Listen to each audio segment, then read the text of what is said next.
Platelet rich plasma కానీ కొన్ని కంట్రీస్లో స్టెమ్ సెల్ థెరపీ చేస్తుంటారు అంతే. ఎందుకంటే ప్లాస్మాలో ప్లేట్లెట్స్ ఉంటాయి, ప్లేట్లెట్స్లో గ్రోత్ ఫ్యాక్టర్స్ ఉంటాయి. ఆ గ్రోత్ ఫ్యాక్టర్స్ని కరెక్ట్గా కార్టిలేజ్ ఎక్కడైతే అరిగిపోయిందో ఇటువంటి యంగ్ పేషెంట్స్లో కూడా మనం కానీ చిన్న ఇంజెక్షన్తో రిలీజ్ చేస్తే కార్టిలేజ్ గ్రో అవుతుంది. కానీ ఇది చేసే పద్ధతి డిఫరెంట్గా ఉంటుంది.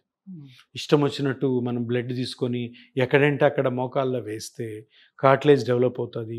లేదు ఏ నొప్పి ఉన్నా కానీ అన్ని జబ్బులకు ఒకటే మాత్ర అన్నట్టు పిఆర్పిని ఎక్కడ పడితే అక్కడ వేస్తే అది రికవరీ అవుతుంది అని కూడా అపోహ.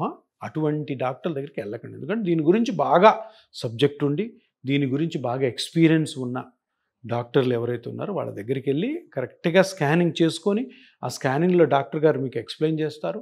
ఆ ఎక్స్ప్లెయిన్ చేసిన తర్వాత అది ఎక్కడైతే కార్టిలేజ్ జరిగిందో అక్కడ ఈ ఇంజెక్షన్ చేయడం ద్వారా మీ బ్లడ్లో తీసిన గ్రోత్ ఫ్యాక్టర్స్ చాలా మంచి రికవరీ ఉంటుంది.